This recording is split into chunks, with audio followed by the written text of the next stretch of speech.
They warned us not to mark the ridge cabins unless we physically entered and verified status. That was the rule.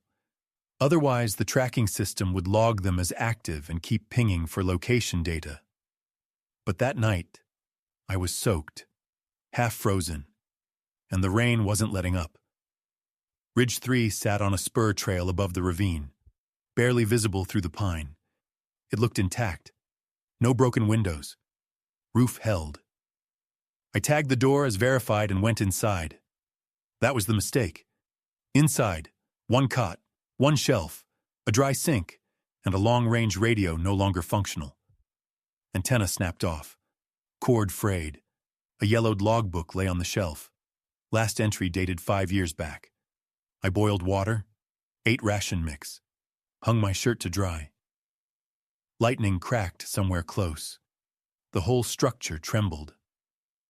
I locked the door. The air smelled like cedar and insulation, the kind of stale warmth that makes your skin itch. I fell asleep with my boots on. At 3:11 a.m., the radio clicked. Just once. A dry, static pulse. I sat up. Nothing followed. I reached for the logbook. The page was torn. Edges scorched like it had been touched by fire but not consumed. Scribbled at the margin, "Don't answer. It loops back." I stared at the note. The next line below had been crossed out almost violently. "It knows when you listen." I shut the book, tried the radio. Dead. Still, the cabin felt alert, like the air had been stirred. The oil lamp by the door, the one I'd turned off before sleeping, now flickered red. Weak and irregular. I hadn't touched it since entering. Next to the logbook sat a small stone, round, pale, resting right at the edge of the open page. I didn't remember seeing it before. By morning, the rain had stopped. I stepped outside. Fog thick as wool. No birds, no echo. I started the hike down, checked my tracker. It pinged. Ridge 3 verified. Then, 2 steps later, it pinged again. I looked up. The cabin was still there. I hadn't moved. I backtracked, sure I'd made a mistake. Walked a full minute downhill. Pines thinned. I checked my position. Ridge 3 verified. Still, I walked again. Took a different path. 5 minutes, 10. Turned around.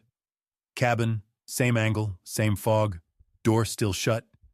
Inside, everything untouched. Shirt still drying. Ration bag folded. But the logbook had moved. It was open. Same page. Only now there was a new line. You stayed. I grabbed my gear, forced myself outside. I followed the tree line, slid twice, cut my palm. Trees started repeating. Same notch, same low branch. Every 15 minutes, the tracker relogged Ridge 3 as if newly visited. But I hadn't returned. I was trying to leave. I stopped using the trail. I went full cross-country, contouring around fallen trunks, crawling under brambles, climbing small outcrops that hadn't been cleared for decades. By hour 3, I found a ridge crest, narrow, eroded, but clear. I followed it. There was a fire watch post, collapsed. I climbed the frame. From that height, I saw it. The cabin, same size, same profile, but marked Ridge 7. I scanned around. Nothing else. No trails, no signs of use. Just a single plume of smoke curling from the flue. I never logged Ridge 7. I descended fast, legs shaking. By then my compass was dead. I navigated by sun alone. The forest changed.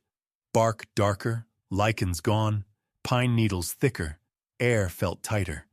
I passed a stump, freshly cut, but no sawdust. Then another, same height, same slope, repeats. I found a torn page stuck under a stone, from the same logbook. Only it had a new line scrawled at the top. You left once.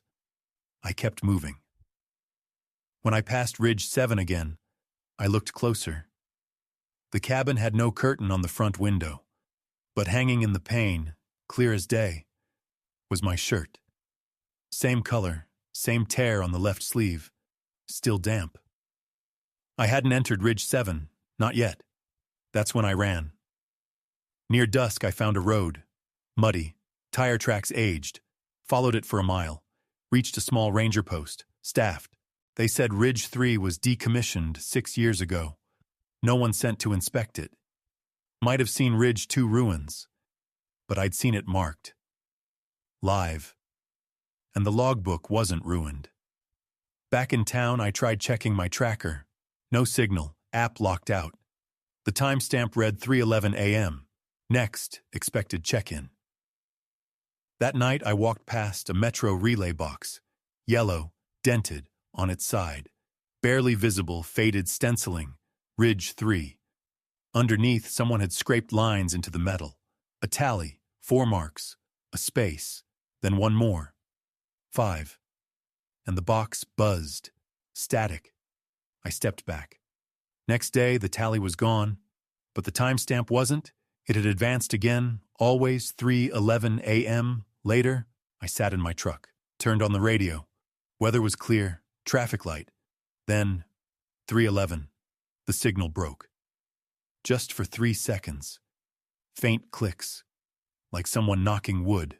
5 taps. Pause. 1. Then silence.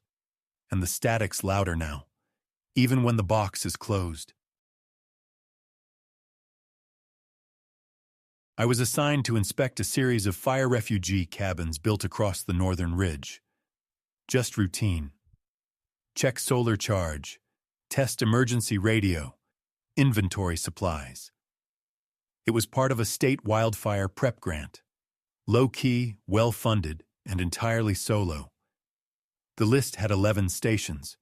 Each was marked clearly on the map, except for one note scribbled at the bottom.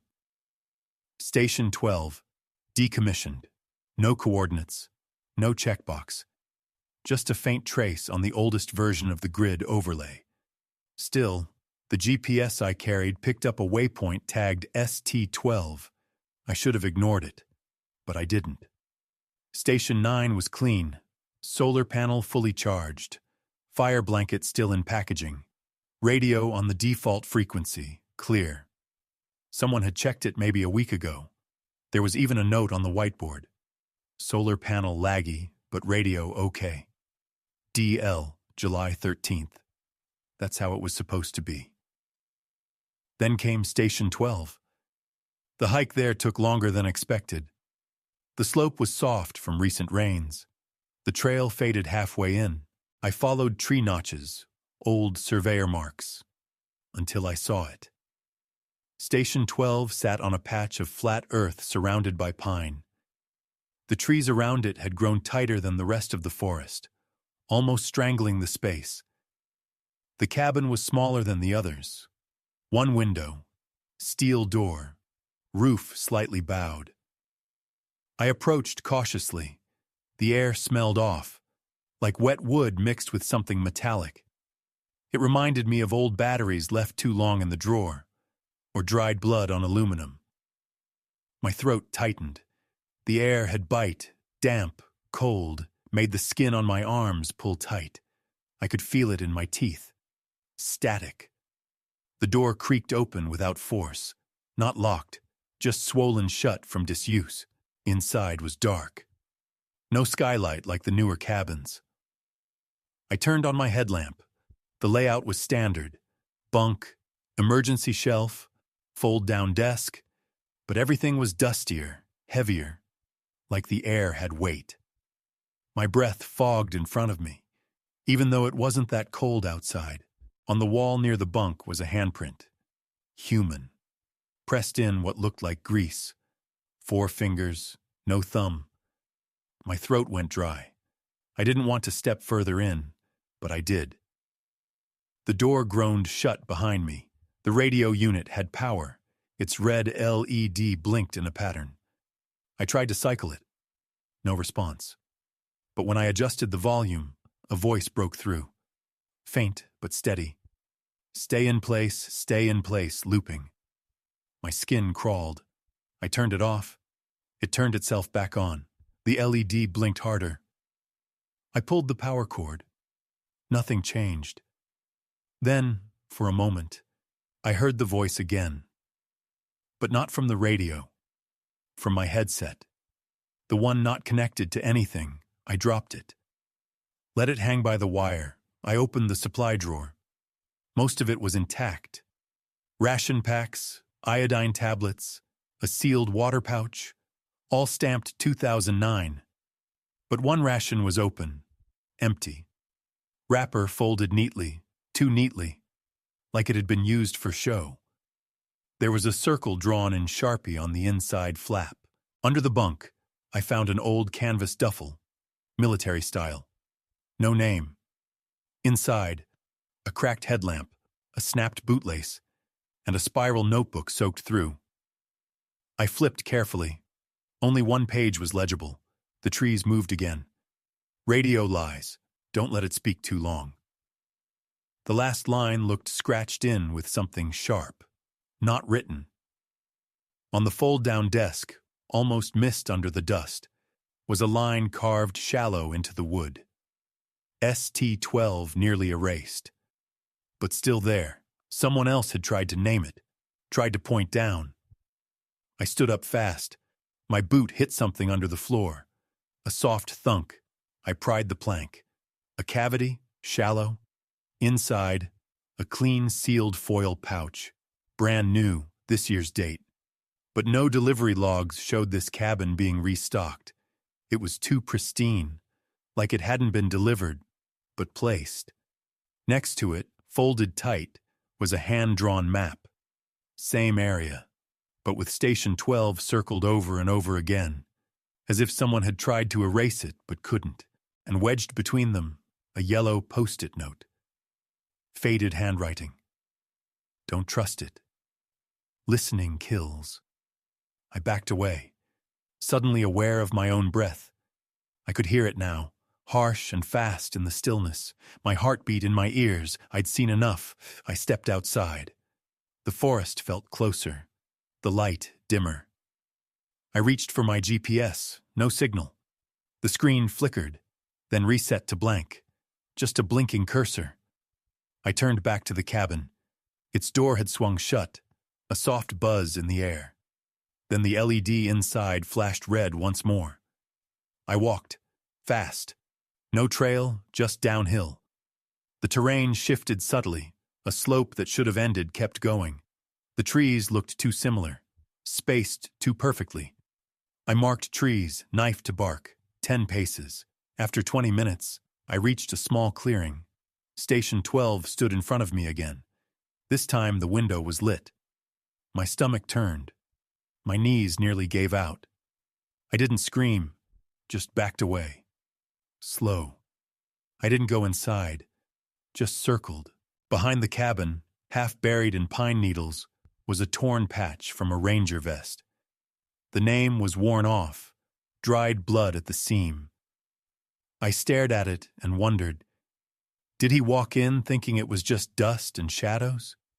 Did he hear the radio? Did he leave? Or did the forest forget him first? This time I paced wider, marked every tree twice. I walked an hour, 2. Then something worse. I saw my own knife marks, again, from the same direction. I tried a different method, tore pages from my notebook, tied them to branches. They vanished behind me. I started drawing in the dirt. The shapes warped after a few minutes. At one point, I took out my flashlight. Beam pointed forward, but shadows fell toward me. Somewhere along the loop, I turned the radio back on. Desperation. Just static. Then a shift. Stay in place. Stay with us. Breathing. Click, stay in place. When I finally saw something new, a river bend, I nearly cried. My legs gave out.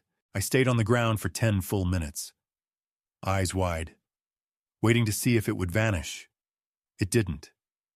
I camped there. Didn't sleep. Just listened. Every creak of branch made my fingers clench. At one point, I swore I saw light flicker in the trees, but nothing came. The next day, I found the main trail. Reached the base camp before sundown. Didn't file the extra location. Didn't mention Station 12. But back home, I checked the GPS logs. No ST-12, no extra waypoint. Only one anomaly, an elevation marker that changed mid-log, then corrected itself. I unpacked, tossed my gear in a corner. There was a package waiting, no sender. Return address, ST-12. Inside, a sealed ration pouch, the same kind, folded once. I threw it in the trash, told myself that was it. 3 days later, I found it again. In my kitchen, top pantry shelf, right where I keep my own food packs. Last night, I heard static from my car radio. I wasn't even inside it. Then 3 words. Clear. Slow. Stay. In place.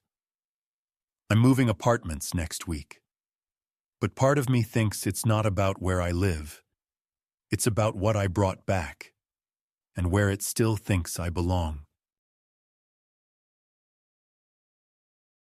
It was supposed to be my last training rotation before moving into logistics. A basic post-flood trail survey in Sector D. They'd flagged 6 navigation markers for recovery, likely washed off course during last month's storm. I was to hike in, check their condition, realign if needed, and report anything beyond repair. The markers were fiberglass stakes, color-coded, red for emergency exit trails, green for water flow indicators. Simple system, simple job. I hit marker 1 around 0800. Still in place, slightly tilted. Took a photo, marked status. Behind it, a cluster of alder trees, their trunks angled unnaturally northeast, like warped by a single force. The ground beneath felt spongy. I kept moving. Marker 2 had snapped at the base, but was still visible. I dug it out, propped it up, retied the tag. Further down the path, something rustled, but didn't move again. I logged the location. Marker 3 was buried. Had to dig it out with my multi-tool. Behind it, a tree had been uprooted. Not fallen, lifted. Its roots formed a twisted halo. In the mud, faint claw-like scrapes fanned outward. Could have been bad drainage. Could have been something else. Near the tag's zip tie, I noticed shallow scrapes, like someone had clawed at it with bare fingers. I took another photo. Didn't mention it in the log. I paused. Drank. Humidity was rising. Compass still held north, but the slope never felt straight. Like the terrain leaned sideways no matter which direction I walked. By marker 4, my boots were soaked through. The forest felt heavier. Pine needles slick. Air thick with humidity and that post-flood smell. Wet iron, moss, decay, and then silence. Not quiet. Missing. No birds. No wind. That's when I saw the extra stake. Red half buried in the riverbank silt. Not on the list. No number. But the zip cord on it was new. I should have flagged it and moved on. Instead, I crossed. The mud gave fast. I pulled the stake. Underneath, something shifted. A tin. Field green, rust curling the lid. Inside, a laminated tag, J. Broll, a scrap of terrain sketch, a page torn from a field log, scrawled, half-faded, 3rd loop, lost slope, red lies. If found, don't follow anything. The paper's edge was scorched, as if burned, not aged, and tucked behind it. Another note, hastily torn. I hear you walking. Stay away. I froze, then looked back to where I'd crossed. The gap was gone. The trail, gone. My footprints erased like the forest healed over. Compass spun, then stopped pointing entirely. I moved uphill. Red marker. Turned north. Red marker. Twine-wrapped. Weathered. some with black X's slashed into them. I tried flagging trees. Survey tape vanished. Chalk faded. At one point, I tied my own jacket to a branch. When I circled back, it was folded on the ground, dry. Then the slope gave. I slid, 10 meters at least, landed hard, rolled. My thigh slammed a root and went numb. I tried to stand, sharp pain, pulled up my pants, swelling, tore my poncho, made a splint. Duct tape. It held, kept walking. Twice I saw the same boulder, flat, moss-covered, chipped corner. I knew it, had sat there eating earlier, and beside it now, a second tin. Same tag, Broll. Inside, a flare, half-burnt, a note. If this is my last drop, I'm done. You reading this? You're behind me. The paper was the same stock, same burnt edge. That line hit harder than anything. It wasn't written to help. It was warning me I was already late. I moved slower now. Stopped looking for escape. Just water. I found a rivulet. Barely more than a trickle. I drank. The taste hit wrong, like rust and something else. Sharp, metallic. Then it clicked. The same taste I'd had back at Marker 1. I was drinking from the same stream.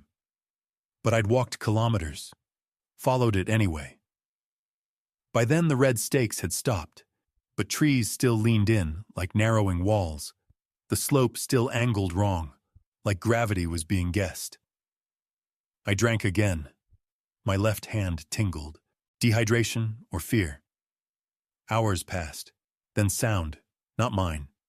Crack of leaves. A breath. I spun. Nothing. Then an engine. A truck. I stumbled into a ditch. Crawled to the road.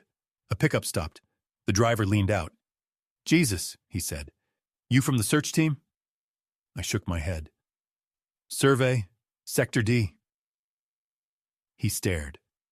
"No one works D. That whole zone's been off-grid since the landslide." I didn't answer. At base, I checked the database. Jan Broll disappeared 2019. No remains. I filed no report. The page, Broll's last note, was still in my jacket pocket. It smelled of smoke. I keep it. A week later, I found a red stake zip-tied to my apartment stairwell. No name. I cut it down, burned it in the sink. Next night, there was another, in the elevator, tagged. My name, misspelled, but close enough. Tried to forget it. That night, the elevator stopped on 3. No one had pressed anything. I live on 2. Later, I checked the building cam through my phone. 2:11 a.m. Elevator opens, empty, but against the back wall, a red stake, leaning like it had been placed. Then a flicker. The screen glitched. The stake wasn't leaning anymore. It was on the floor, like someone had picked it up, then changed their mind. The building posted a maintenance notice, said the camera system was being upgraded. But I still had the saved file. I don't take the elevator anymore. But I hear it moving. Every night. Always stopping on 3.